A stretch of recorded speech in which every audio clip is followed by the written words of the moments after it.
Hello, welcome to Getting Candid with me, your girl Hellen. You're joining me from the Outback Cafe in Woodlands. My guest today is a hip-hop artist who has done so much for the Zambian music industry. He has won awards. Of course, he's got his own share of controversy, but he is CEO of XYZ, and these days he's making headlines for his fashion sense. Right now on Twitter, there's a challenge going on. They're calling it the Bobby East Challenge. He dressed up, walked outside. His caption said, "I dressed up, walked outside just to take photos, and then went back inside the house." He looked good, and people are dressing up, stand outside their home and take photos. So let me chat with Bobby East on the other side. Welcome back. I mentioned that I'll be chatting with XYZ CEO Bobby East. Hi. Hello, how are you? Good, how are you? I'm good, thank you. A lot has happened since the last time we sat down and had a chat like this. Yeah, Yes. It's been a few years. One of the things I think that has changed is your image, your dress code. People look at you now and say, Bobby East is one of the best dressed celebrities. Oh wow, I didn't know that. There's even that Bobby East challenge on Twitter, There is? where people are standing outside there. Oh yes, I kind of studied that. Yeah, so how do you have a stylist or? I have a few people that work with me. Harris helps me out mostly with events. Cheese has styled me once or twice. But mostly it's just me. I just try on a few things, see what works. Okay. Yeah. The last time I spoke, you were not XYZ CEO. You were already part of XYZ. Yeah. How has that changed you? I think that has translated into everything that you're saying, even the dress code and everything. Been rapping, this is like, I think my 10th year now, so eventually you have to evolve and grow and leave some of the other stuff for the people who are still emerging and still coming up. Being XYZ CEO is a big challenge. It's really new because you have the young guys, they look up to you for guidance and whatnot. And sometimes you don't always have all the answers, especially when it comes to creative stuff. But I try my best to give the best advice that I can and lead them the right way. Okay, for some people they thought, Bobby East being picked XYZ CEO is just for image, but does he really make the decisions? Is it just for show, or you actually do your work and make decisions? No, it's not for show. It's not for show at all. The last signings that we ever had, those were my decisions.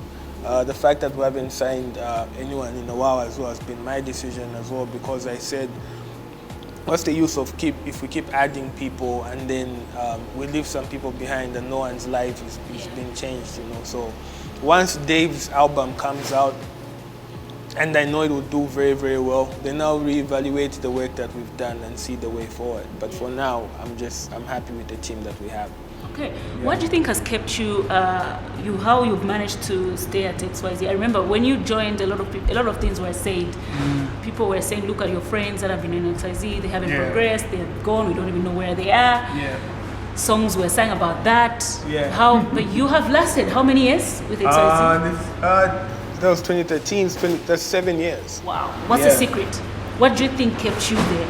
It's mutual respect, I say this all the time. I respect everyone that works with me. I respect even the young guys. I give them the respect that they need as artists. And me and Slap really share a big brother, little brother type of thing, but it's based on a lot of respect. Is he easy to deal with, Slap? He is demanding of you. He is demanding of you. But I can honestly tell you, without a doubt, in this entire 7 years, we've never had one argument. Oh, really? Not even one. Oh, wow. Yeah. That's nice. Yeah. That's nice. 7 years is a long time. It's a long time, yeah. Okay, so when you came on the scene, I think personally, I don't know if it's when a lot of people knew you, but I think you were introduced by Ben Blazer. Yes. It was you, Bobby East, Flex Biomali, Francia, and J.O.B. So sometime last year, then the J.O.B. drama came up.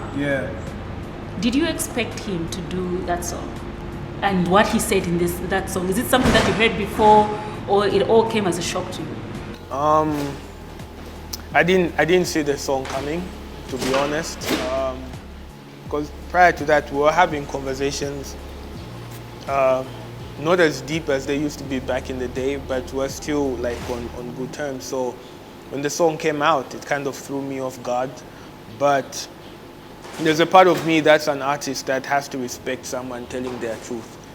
it doesn't have to be my truth, but if that's how he feels and that's what he needed to say at the time for his own healing, then I get it, you know?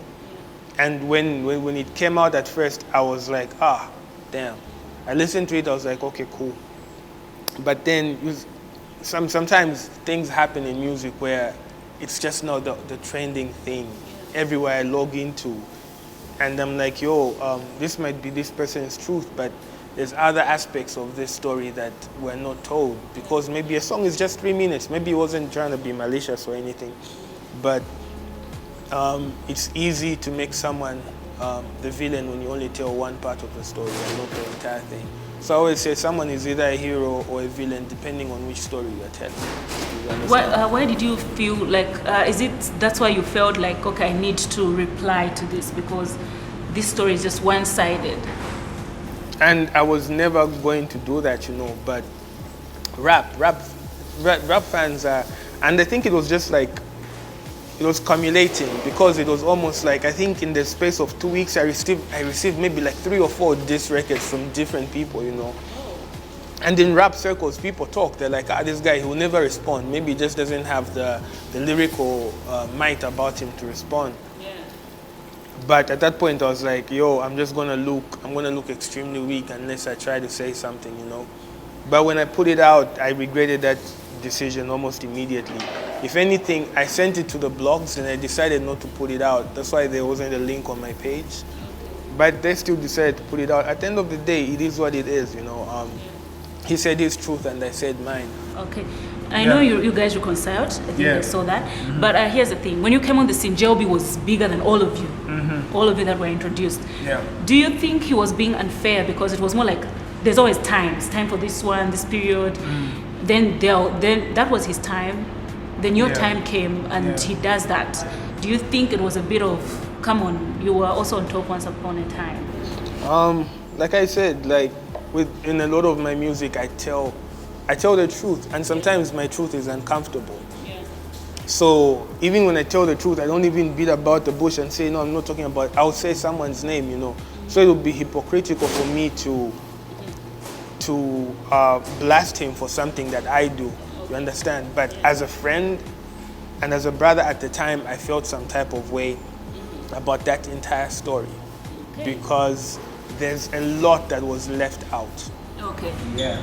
Okay, so are you close with any of the guys that you started with? Flex Bill, Francia, or JLB himself? We talk, you know, we talk. The thing about growing up is sometimes you grow and you tend to drift apart a little bit. Life decides different paths for you. I know all of us have kids now and we've gone on different paths. I'm trying to lead the XYZ and everyone else is trying to, but I try as much as possible to be in everyone's life. Francia is still a sister to me. Flex, I love with all my heart. He's so talented, and I saw the other day that he just got signed by to Headphone. I'm really excited for that because I don't think he's ever gotten the shine that he deserves. No, I don't think so. I agree with you on that one. Yeah, because for me personally, when we were at the Blazer camp, for me, that I saw him as the most talented naturally. Okay. Yeah. So it's kind of like baffled me a little bit why it's taken so long for people to appreciate. And I think I even tweeted about this last year. I was like, you guys don't understand how talented this guy is. Yeah, and with me and Jay, we're back to being brothers and friends again, where we can communicate and talk about not music, but talk about, hey, how are your kids and how is stuff like that. So I'm really happy that happened because I honestly, I wouldn't be here if it wasn't for Jay. Nice. Okay, we'll take a break, then we'll continue chatting on the other side. Cool. Stay tuned.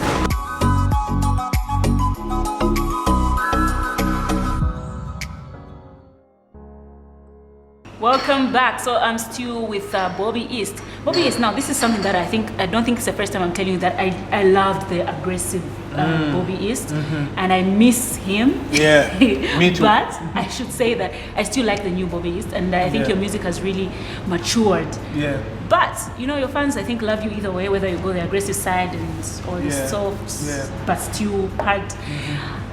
There's a time you tweeted about no more releasing albums. Yeah. Are you serious about that? Dead serious. For me, I've always thought that rap and sport are very similar in that it's a young man's game. There's always going to be younger people coming up, fresh ideas and whatnot.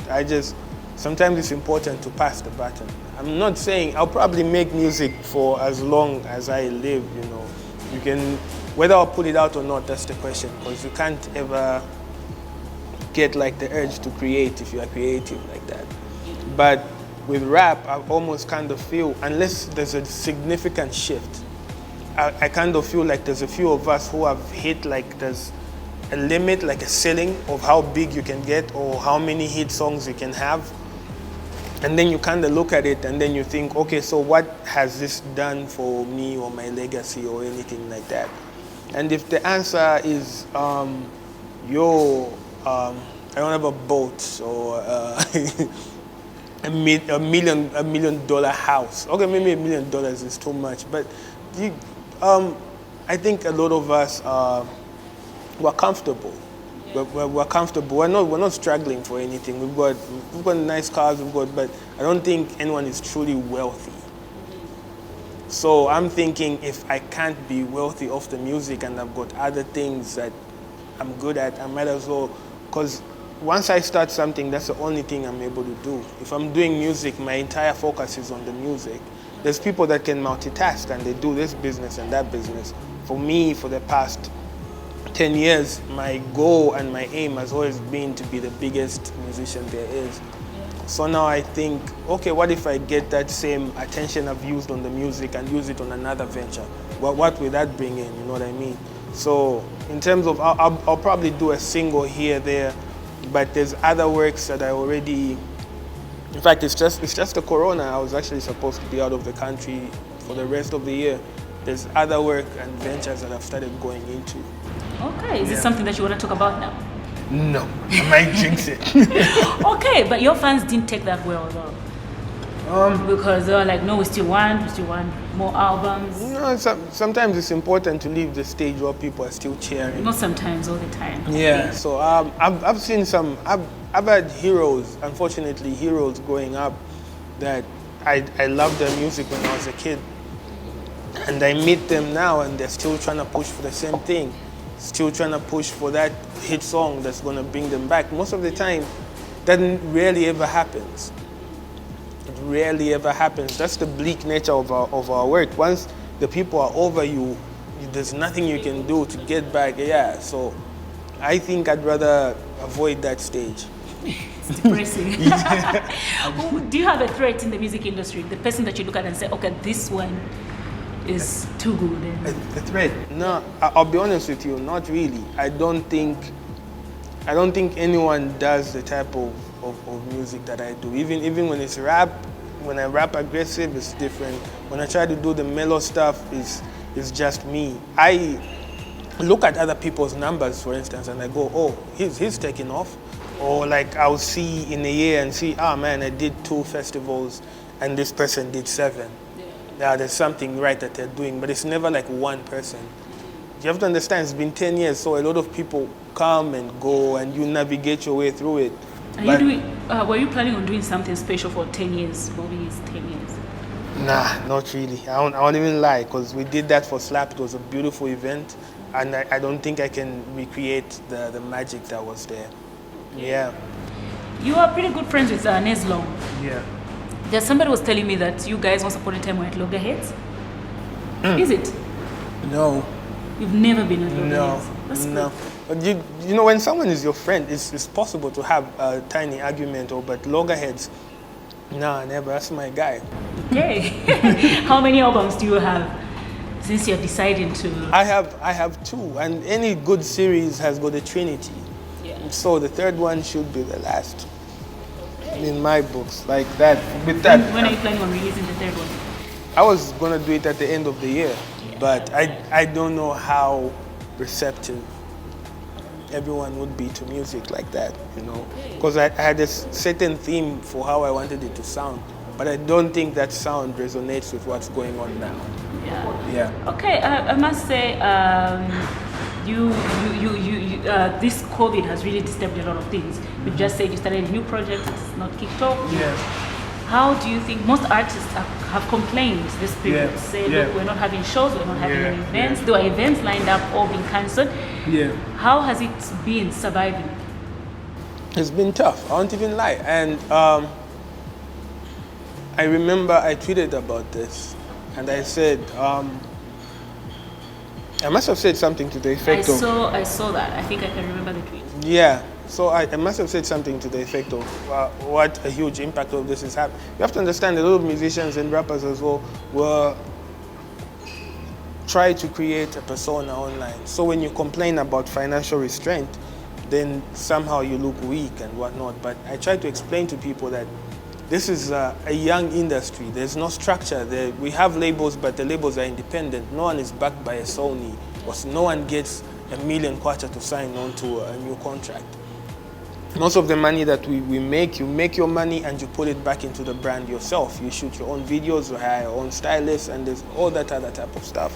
So when I tweeted that, people were like, oh, I'm saying this because it's broke. I'm like, nah, actually, I'm not. I'm saying this because I've done this for a while, but I can only imagine a person who just burst onto the scene. They're just having their first 3 hit songs. This is the year they're supposed to make a bunch of their money, and they're at home. They're stuck. So I wasn't only speaking for myself, but so when you... I saw that some people were like, this is the problem with Zambian artists.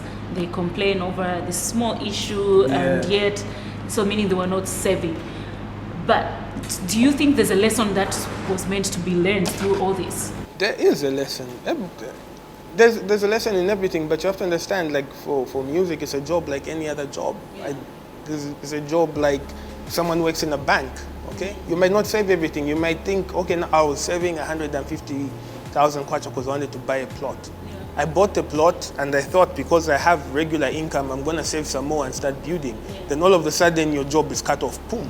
What do you do after that? So it's not like everyone was just going through life spending all their money, and people are like, no, but you don't invest. I'm like, yes, but we invest into the craft. We bring back into what makes us money. If you're buying consoles, there's nothing cheap about being an artist. Nothing cheap at all. I can't show up in a Corolla. I can't, if the few times I go to the club, I can't sit at the bar. People always want to see something that's flashy because that's what you portray. So when you invest back into the brand, and then for people to say, no, but no, you don't invest. No, I'm investing in myself. That should be enough. And this is an industry that employs a lot of young creatives, photographers, stylists, like I said, people who do videos, producers, musicians. I have a whole band that needs me to have a hit song so we can do festivals and everyone gets paid. Engineers, it's huge. So this is it's not like I just get the money, I'm like, yo, it's just me, it's Bobby East. Then I keep it to myself, Okay, now here's the thing. You have a cute baby. Very cute baby. You're married now? You know, for some reason, I do not discuss my family life on television. For that, it's something I had to come to grips with. Every time people want to get fixated on your personal life, they want to know who this person is. They want to stalk them on social media. They wanna, and there's nothing nice has ever been said once that is out there. And these are people with feelings, you know, and you put up the person who's in your life and all the comments are bad, and they're humans like everyone else. So for me, I'm used to like people coming after me and stuff like that. But then when it comes after my family, then it's different. I feel some type of way about it, you know? You post a picture of my family, there's people there saying a bunch of stuff. Because of that, I keep that stuff. That's Robert stuff. That's like private stuff. Yeah. But you're married. The answer is yes or no. You really want to get into this, don't you? Yeah, I just want you to say yes or no. This is a platform for television. So for that, you're having an interview with Bobby East and not Robert. When you come to me as Robert, you can come to my home and meet my family. But besides that... That baby boy has a mother, so you're married? All I want is a yes or no. I'm not going to say what's her name, where she found, what's her social media handle. No, I'm not going to ask that. like I said, I don't do Because it. I saw No, there's some blogs that actually posted her photo, and I'd never seen her until I saw it on some blogs. So this is Bobby's wife. And that is what I keep to my. People post, blogs can post what they want. Yeah. Anyone can post what they want. You know what it is. But like I said, once we get into that and then we move away from my professional stuff, and then people want to know what my personal stuff is, and that is Robert stuff. Yeah. So now. So yeah, no. Now, I'm not gonna get into that with you, Helen. No matter how many times you phrase it. I just want you to say yes, I'm married to the beautiful woman who is the mother to that my handsome, cute little boy. Like I said, that is we're here to and talk the boy about. looks like you.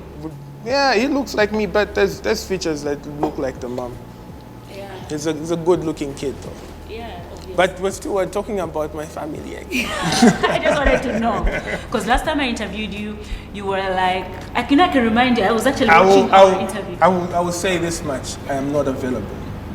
Okay, so I am not available. I'm very, very taken. He's Extremely taken. You've heard that. He's taken. Yeah. Last time I spoke to you, you were a bachelor and you were telling me you eat a lot of takeaways and your mom cooks for you. You can't cook anything. You still can't cook? Or you've had some skills? I have a child now, so you have to try to learn a few What things. can you cook? Yeah, your eggs. Come on. That's all? Eggs. That's So when you remain with the baby, that's all you can cook for him? eggs. Nah, man, he'll survive. But nah, it's good. It's good to become like that. I think my son has grounded me a little bit. Okay.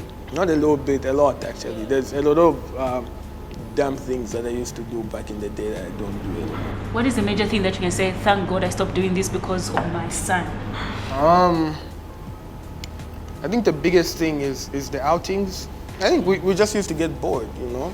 Yeah. You're a young man, you want to move around, but I can pretty much say these days if I'm not performing, I'm happy to be home at the weekend. That's good. Yeah. You still read? I read a lot. I still read, though it's become a little bit more difficult now. I don't know what it is with, I think it's the internet. All of us want like our information in tiny bullet-sized points, and no one wants to take in the whole thing. I'm just trying to bring that culture back, but it's not easy. And you know, I think I've discovered that it's actually different when you're reading from like a soft copy book and the hard copy book the way we used to read. I don't know, I just don't feel the same vibe. Yeah. Is it, what are you reading? Is it hard copy, soft copy? I've started going back into hard copy now. I think there's nothing like you just get the book and you open it. Yeah, that's what I think too. Yeah. Do you have a hidden talent? A hidden talent, I can draw. Really? Yes. You should send me some work that you do. I will do that. Even the old stuff. I try to see if I can find it. Yeah, but I can draw. I always used to think I wanted to be like a professional at that. Do paintings. Yeah. Then the music happened. And the music took over Yeah, everything. yeah. You should. I should send you my picture so that maybe you can. An original by Bobby East. That would be dope. Yeah. Yeah. Yeah, I think so. I'm serious though. I'm serious too. And I'm going to show it on the show if he does it. Okay, let's go. Right? I'm ready. Cool, I'll send that today. Bobby, it was nice chatting with you. Thank you, Helen. Yeah. Thank you for having me. Don't wait 3 more years to invite me again. I didn't even know it was 3 years the last time we I think the last time we spoke, I just put out Psycho Bay, so that was 2017. Ooh, okay, yeah, that's a long time. That's a long time. Okay, I'll invite you very soon because I still want you to say yes, I'm married or no, I'm not married. When you want to do an interview with Robert and you want to get questions like that, then yeah, we can do it. Okay, I'll interview Robert. Am I supposed to follow him at home or? Yeah, definitely. Would you want to have more kids? That's a good question. That's a really good question. Yeah, I think I'd want one more, a girl. A girl. A girl. Cool. Okay, God will give you that girl. I need that girl. Alrighty, thanks so much for coming through. Thank you, Helen. Thank you. Alrighty, so I've been chatting with Bobby East, very cool guy, but I always say this, he looks very cool, he talks very cool, he's even laughing because he knows that, but his music says something else. I know. Yeah, like I said, yeah. different personas for different Okay. things. Cool. Alright guys, remember to subscribe and turn on the bell so that you don't miss out on anything. This has been your girl Hellen from the Outback Cafe. Bye-bye.